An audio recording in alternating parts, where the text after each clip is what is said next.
আবারও স্বাগত টিভিসি নিউজের সাপ্তাহিক বিশেষ আয়োজন নেটিজেন ভার্সেস সিটিজেনে। সঙ্গে আছে আব্দুল্লাহ হীরা। অনুষ্ঠানটি নিবেদন করছে রেডি ডিটারজেন্ট পাউডার। হিমালয়ের কোলে অবস্থিত মনোরম শহর পেহেলগাম, যাকে প্রায়ই ভারতের সুইজারল্যান্ড বলা হয়, মঙ্গলবার 22 এপ্রিল বিকেলে এক ভয়াবহ সন্ত্রাসী হামলার কবলে পড়েছে। ভারত নিয়ন্ত্রিত কাশ্মীরের এই জনপ্রিয় পর্যটন নগরীতে বন্দুকধারীদের হামলায় অন্তত 26 জন নিহত এবং বহু মানুষ আহত হয়েছেন। এটি 2019 সালের পুলওয়ামা হামলার পর কাশ্মীরের সবচেয়ে প্রাণঘাতী হামলা হিসেবে বিবেচিত হচ্ছে। হামলাটি ঘটেছে পেহেলগাম থেকে প্রায় 5 কিলোমিটার দূরে বৈশারণ নামক পাহাড়ি এলাকায়। ভারতীয় সংবাদ মাধ্যম ও সরকারি সূত্রের বরাতে জানা গেছে, বন্দুকধারীরা পর্যটকদের একটি দলের উপর অতর্কিত হামলা চালায়। নিহতদের মধ্যে রয়েছেন 24 জন ভারতীয় নাগরিক, যাদের মধ্যে একজন ভারতীয় নৌবাহিনীর কর্মকর্তা, 2 জন বিদেশি নাগরিক, একজন সংযুক্ত আরব আমিরাত এবং একজন নেপালের নাগরিক। গুজরাট থেকে আগত এক পর্যটক বেঁচে যাওয়া সেই মুহূর্তের বর্ণনা দিয়ে বলেন, হঠাৎ গুলির শব্দ শুরু হলে চারদিকে আতঙ্ক ছড়িয়ে পড়ে।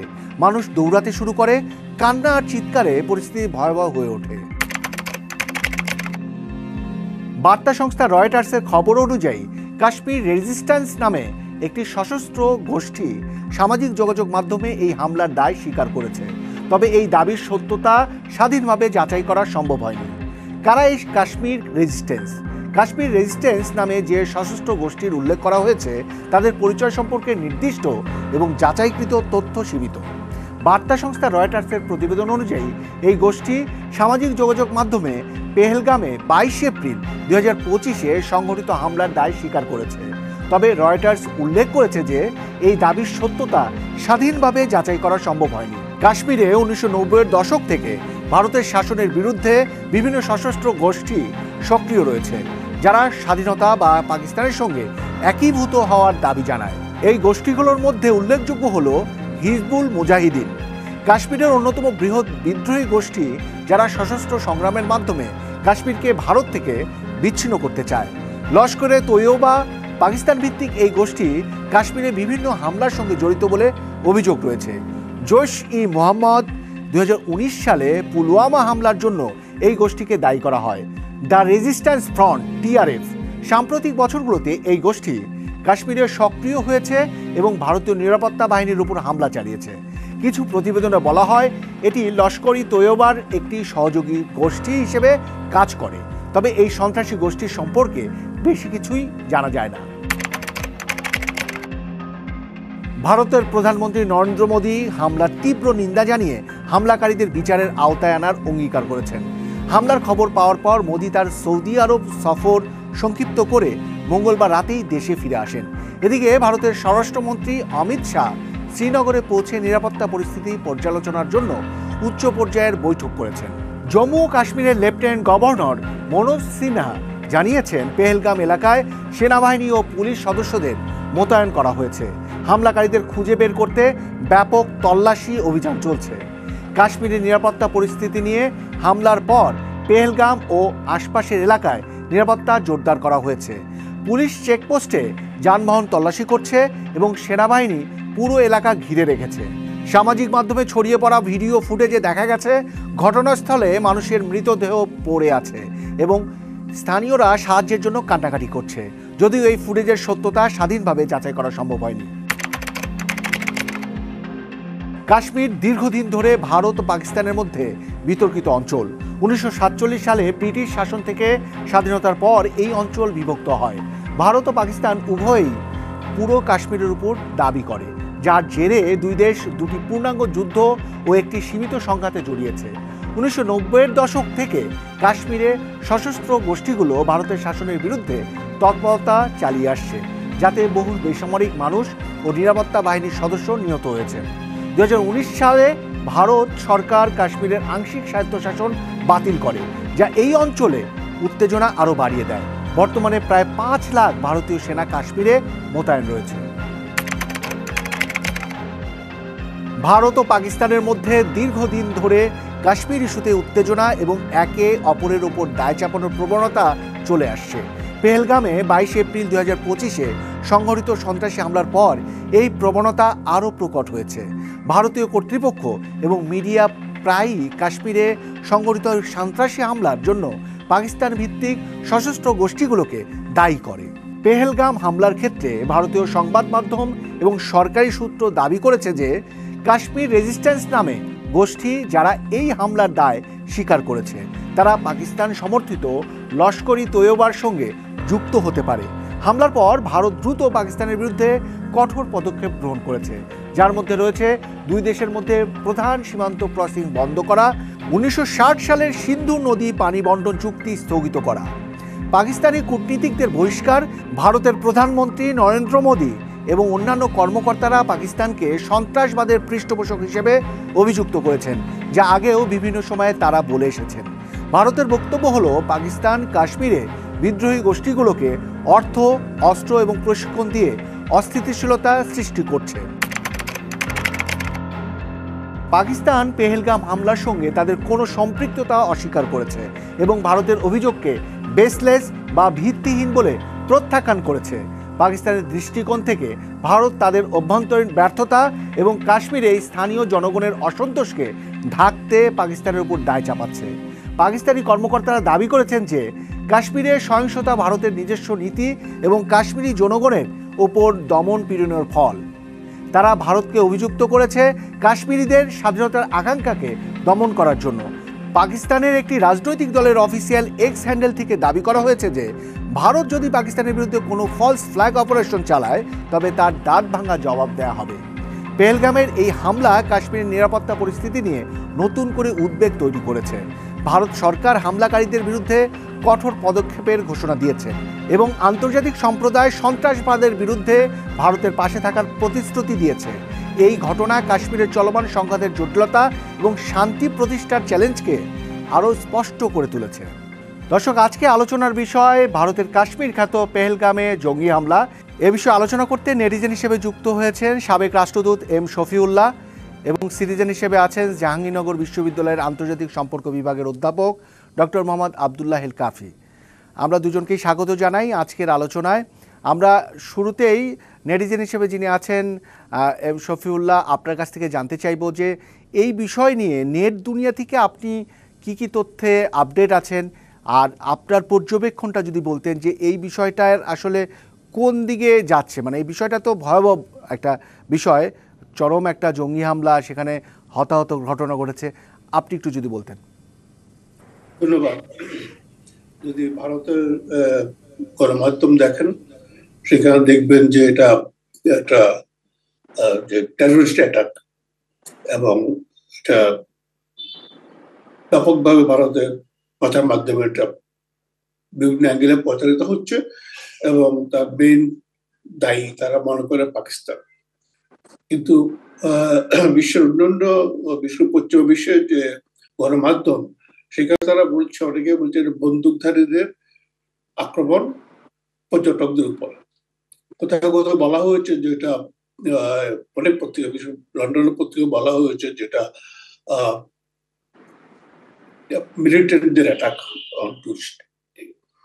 ভারত ন্যাচারালি এটাকে তাদের উপর যে আক্রমণ হয়েছে তার সেটাকে ভিন্ন দৃষ্টি দেখছে এবং তারা দেখছে এটাকে ভারত পাকিস্তানের ঐতিহাসিক দ্বন্দ্বের একটা চলমান অংশ, আরেকটা অংশ যোগ হলো। তো এখন আমরা তো সারা বিশ্বের সমস্ত মিডিয়ার খবর আমরা পাওয়া সম্ভব নয়, তো মোটা দাগে এটাই দুটো ভাগ আছে। যেটা বাংলাদেশেও দেখেছি এটাকে লো প্রোফাইলে রেখেছে এবং এটাকে একটা টুরিস্ট পর্যটকদের উপর আক্রমণ হিসেবে দেখানো হয়েছে। কিন্তু এইটা এমন একটা সময় হয়েছে, সেটা হলো যে সারা ভারতে ওয়াকফ সংশোধন আইনের প্রতিবাদ চলছে। এই আইনটি করা হয়েছে 1000 বছরের পুরনো ভারতের মুসলমানদের ওয়াকফ সম্পত্তি, তার উপরে সংশোধন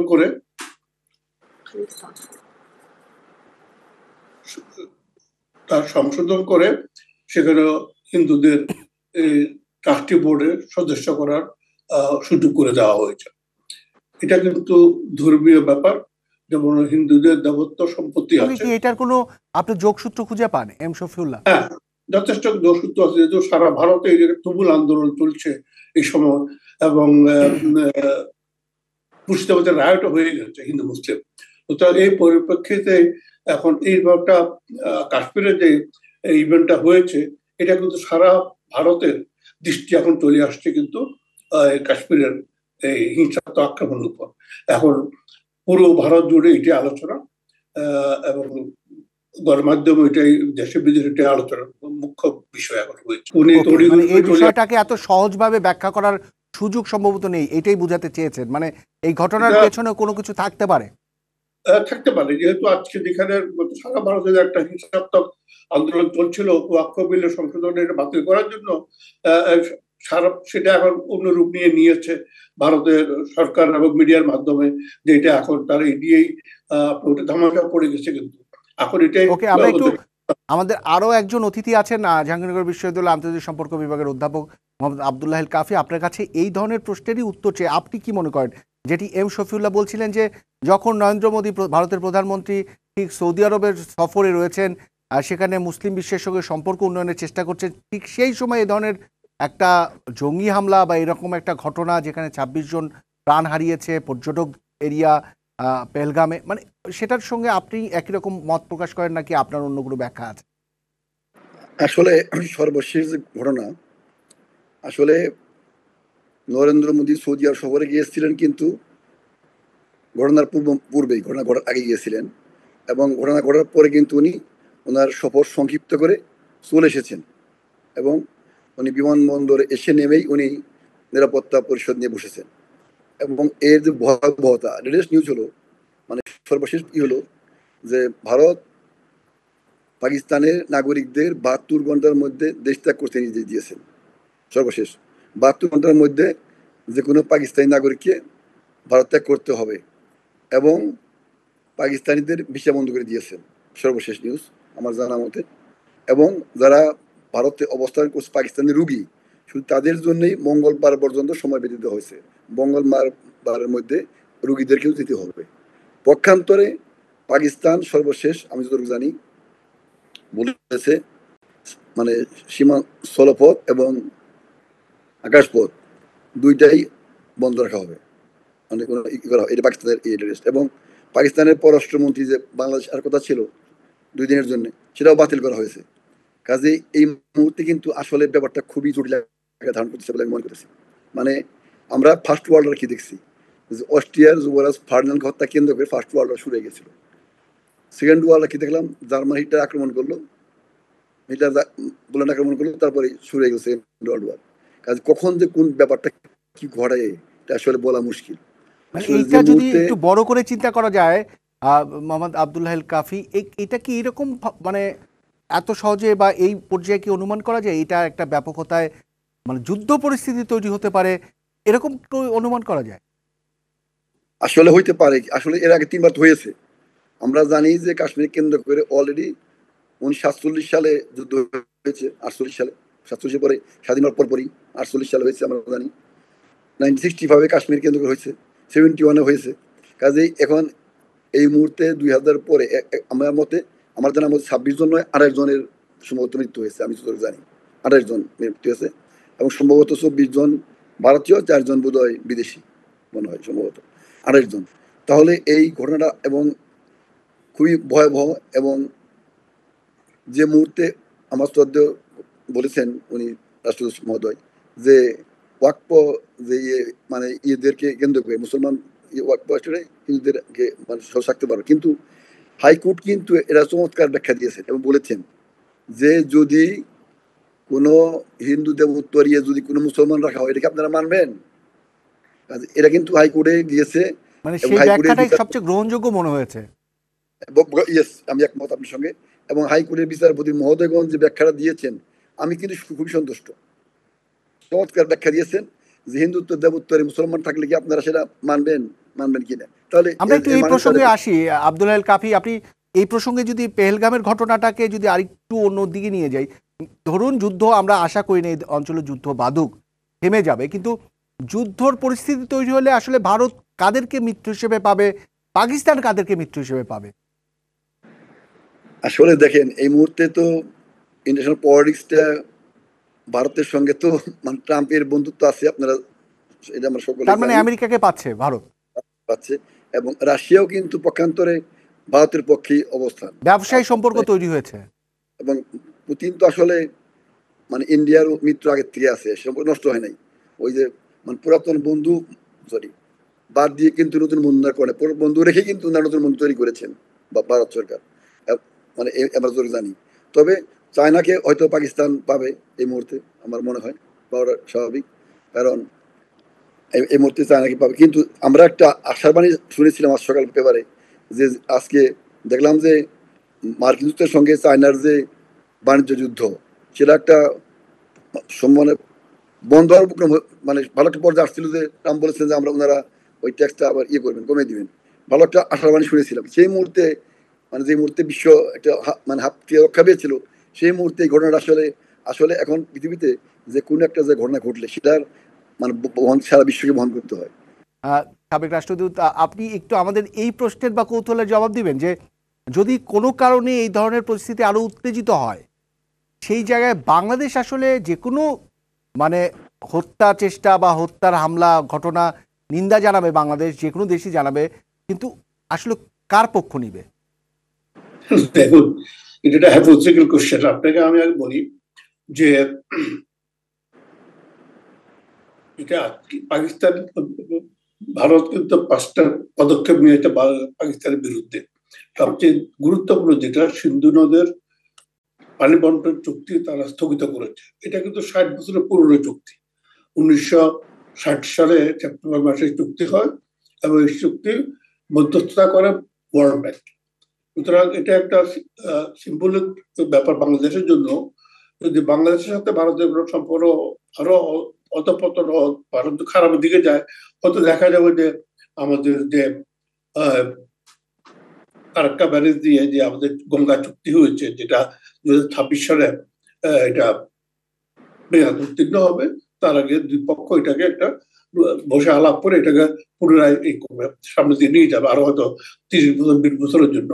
কিন্তু বাংলাদেশের সাথে ভারতের যে এখন যে সম্পর্ক, বিশেষ করে ভারত যে হারে বাংলাদেশের সঙ্গে কোনো অবস্থাতেই নতুন সরকারে মেনে নিচ্ছে না, কোন রকম সম্পর্ক করতে, মিনিংফুল কোনো সম্পর্ক করতে চাইছে না, সেখানে এরকম একটা এই ধরনের যে কোনো কিছু ম্যাসিভ অ্যাটাক ঠেকাতে না পারা। আরেকটি প্রতিক্রিয়া দেখিয়েছে যে কোনো ধরনের এইরকম কোনো অ্যাটাক যদি করা হয়, সার্জিক্যাল যদি স্টেপ নেওয়া হয়, তাহলে দাঁত ভাঙা জবাব দেওয়া হবে। দাঁত ভাঙা জবাবটা আসলে কি মিন করতে চেয়েছে পাকিস্তান? দেখুন, এখানে পররাষ্ট্র সচিব এখানে বক্তব্য রেখেছে যে আপনার যে ভারতের যে আপনার যে মানে সিসিএস যেটা বলে, ওর যে মিটিং যেটা হয়েছে, তার পররাষ্ট্র সচিব কিন্তু বক্তব্য রেখেছে। Is a government spokesman, is foreign secretary. Bharat Pakistan থেকে এই ধরনের কোনো কিছু আমরা এখনো পাইনি। যেটা আপনি বলছেন গণমাধ্যমের কথা, বিভিন্ন জনের কথা, বেসামরিক ব্যক্তিদের কথা বা রিটায়ার লোকজনের কথা, কিন্তু পাকিস্তান সরকারের পক্ষ থেকে এখন পর্যন্ত অফিসিয়ালি আমরা কোন রকম প্রতিক্রিয়া পাইনি। তারপর তা বোঝা যাবে যে এটা গতি কোন দিকে যাচ্ছে। এখন এটা আজকে যুদ্ধে কেউ কেউ কারো পক্ষে যুদ্ধে আসবে না, এটা আপনাদের মনে রাখতে হবে। আর যুদ্ধ সেই সর্বব্যাপী যুদ্ধ এখানে হবে না। এখানে হইতে পারে যে সার্জিক্যাল অপারেশন হইতে পারে হয়তো, সেটা তাও বলা যাচ্ছে না, কারণ রিটেলিয়েশন দুই দিক থেকে হবে, আগে আমরা দেখি তো অতীতে। সুতরাং সেটা এখন আর কে কার পক্ষে যাবে সেটা এই মুহূর্তে বলা যাবে না।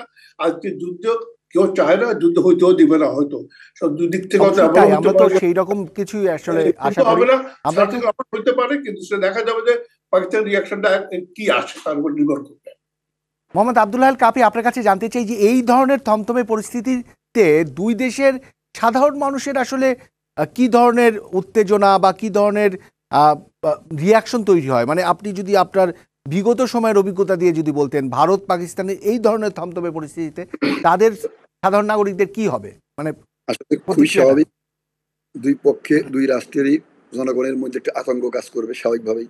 আমরা কি দেখলাম যে প্যালেস্টাইনের পক্ষে ইসরায়েলে কি হামলা করছিল দুর্বৃত্তরা, তার পরিপ্রেক্ষিতে ইসরায়েল প্যালেস্টাইন জেরুজালেমের যে উপর যে আক্রমণ করেছে, মানে ওরা যদি ওই ভুলটা না করতো, তাহলে কিন্তু আজকে জেরুজালেমের যে ভয়াবহতা এটা আমরা লক্ষ্য করতাম না। এবং আজকে কিন্তু জেরুজালেম নিশ্চিহ্নের পথে। কাজেই এই মুহূর্তে এটা কেন্দ্র করে স্বাভাবিকভাবেই মানে বিশেষ করে কাশ্মীর এলাকার যারা মুসলমান আছে তাদের মধ্যে একটা আতঙ্ক কাজ করছে, তাদের মধ্যে দমন পীড়ন হবে কিনা একটা এই কাজ স্বাভাবিক কাজ করতেছে, খুব স্বাভাবিক। কিন্তু আসলে দেখেন সন্ত্রাসী আসলে কোনো মানে কোনো ধর্মের না কোনো ইয়ের না, সন্ত্রাসী সন্ত্রাসী সে যেই হোক। এবং ইসলামের যে ফতোয়া দিয়েছে চমৎকার কথা বলেছেন কাশ্মীরে আমির বলেছেন যে নিরপরাধ একটা মানুষ হত্যা করা মানে হলো সমস্ত পৃথিবীর মানুষ হত্যা করা, বিশ্বের সমস্ত মানুষ হত্যা করা, কোরআনের আয়াত দিয়ে বলেছেন উনি বলেছেন। এবং আসলে এটা কোনো মানুষ সমর্থন করে না, আর কোনো মানুষই এই সন্ত্রাসবাদকে সমর্থন করে না যারা সুস্থ স্বাভাবিক মানুষ। তারপরেও জঙ্গিবাদ কিছু থাকে, কিছু উগ্রবাদী থাকে, সেটা নিয়ন্ত্রণ করা সরকারের দায়িত্ব বলে আমি মনে করি। আসলে যদি এটা হয়ে থাকে এটা খুবই খারাপ, কারণ এই ধরনের আসলে ধর্মের উপর নির্ভর করে মানুষকে যাচাই করা এই মুহূর্তে। আমরা একদম শেষ পর্যায়ে আব্দুল হাইল কাফি, আপনি একটু আপনার জায়গা থেকে শেষ করবেন যে এই ঘটনা ভারত পাকিস্তানের সম্পর্ক কোন জায়গায় নিয়ে যাবে আমরা জানি না, কিন্তু ভারতের যারা মানে সংখ্যালঘু যারা আছেন মুসলিম সম্প্রদায় স্পেশালি, যদিও ওই অঞ্চলে অনেক মুসলমান বাস করেন, তাদের ক্ষেত্রে কোনো কড়াকড়ি কোনো বাড়াবাড়ি ভারতীয় সরকার এই মুহূর্তে করবে কিনা বা তাদের জন্য কষ্টদায়ক হবে কিনা? ভারত সরকার তো নিজেই বলেছে এর জন্য দায়ী পাকিস্তানের জঙ্গিবাদ, তাহলে কেন উনি ভারতীয় মুসলমানদের উপর দায় চাপাবেন? ভারতীয় গভর্নমেন্ট নিজেরাই বলেছে যে এরা পাকিস্তানি জঙ্গিরা করেছে, লস্কর তাইবার যে ওই যে মানে TRF বোধহয় তারা করেছে, এটা বলেছে। তাহলে যদি ওনারা বলে থাকেন যে পাকিস্তানি জঙ্গিরা করেছে, তাহলে তো ভারতীয় মুসলমানদের উপর দায় থাকা ঠিক হবে না। এটা আমরা একদম শেষ পর্যায়ে এম শফিউল্লাহ আপনাকে দিয়ে শেষ করতে চাই এই একই প্রশ্ন, পাশাপাশি একটা উদাহরণ টানতে চাই যে খুব শেষ পর্যায়ে আমি যতটা মনে পড়ে একটা প্রতিক্রিয়া দেখছিলাম, একজন যারা ওই ঘটনা থেকে বেঁচে গেছেন তারা বলছিলেন যে স্থানীয় যারা মুসলিম আছেন তারা অনেক সক্রিয় ছিলেন তাদেরকে সেভ করার জন্য, দু একজনকে বা তারা চেষ্টা করেছেন।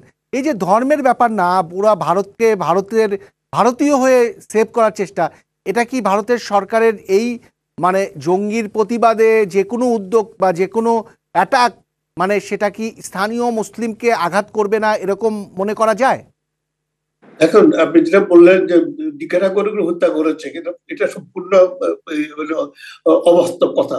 এটা অতর্কিত হামলা হয়েছে, গুলি করে তারা চলে গেছে, এখানে ডিকারা করে বাড়াতে স্কোপ নাই। এখানে গণমাধ্যম আসছে, এখানে বিশ্বাস করবেন না আপনারা।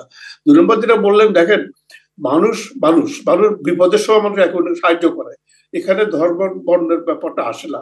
যেটা বললেন প্রফেসর সাহেব যে যারা সন্ত্রাসী তাদের কোনো ধর্ম নাই, তারা সন্ত্রাসী। সুতরাং এখানে এটা ঠিক নয় যে জিজ্ঞাসা করে করে মানুষ বেরোচ্ছে, কারণ স্কোপ নাই। যে যখন গুলি শুরু হয়েছে তখন সব পালিয়ে যাচ্ছে যারা যারা বেঁচে আছে, তারা বলেছে ওখানে জিজ্ঞাসা করার মতো সময় নাই, রিপ্লাই দেওয়ার সময় ওখানে নাই, এগুলো অতিরঞ্জিত। এখন এটা যেটা হচ্ছে, দেখুন এটা ভারত যে আপনার যে 370 ধারা ছিল সংবিধানে, সেটা বাতিল করে 2021 সালে। এখন যারা আছে কাশ্মীরি তারা এটাকে মেনে নেয় নাই, এটাই তার একটা প্রতিফলন হয়েছে। এখানে রেজিস্ট্যান্স গ্রুপ মাইন্ড হয়েছে, আমরা এটা প্রতিবাদ করার জন্য এই গ্রুপটা হয়েছে। যে ভারত যে এটাকে অটোনমি ছিল, অটোনমিকে নাকচ করে দিয়েছে। সুতরাং 370 ধারা আমরা শেষ করতে চাই, সব খবর আমরা যে পাচ্ছি সঠিক সেটাও বলা যাচ্ছে না। স্থানীয় লোকেরা এটা প্রতিবাদের ভাষা হিসাবে এই প্রত্যাগ্রহণ করতে হবে, কোনো অবস্থায় কাম্য নয়। তবে দিন শেষে ভারতের সরকার ভারতীয়দের সেভ করার জন্য যে কোনো ধরনের পদক্ষেপ নেবে, সে কাশ্মীর অঞ্চল হোক আর যে কোনো অঞ্চলেরই মুসলিম নাগরিক হোক ভারতীয় নাগরিক হোক, তাদের অ্যাকশনটা তাদেরকে সেভ করার উদ্দেশ্যে হবে, এইটাই আমরা আশা করতে পারি। এম শফিউল্লাহ এবং মোহাম্মদ আব্দুল্লাহ আল কাফি দুজনকে অসংখ্য ধন্যবাদ। আমরা তাই আশা করি। সবার আগে দেশ, প্রিয় দর্শক, আজকের পর্ব এখানেই শেষ করছি। প্রতি শনিবার netizen versus citizen presented by Ready detergent powder, সঙ্গে থাকবো আব্দুল্লাহ হিরা। সবাই ভালো থাকুন আর ডিবিসির সঙ্গেই থাকুন 24 ঘন্টা।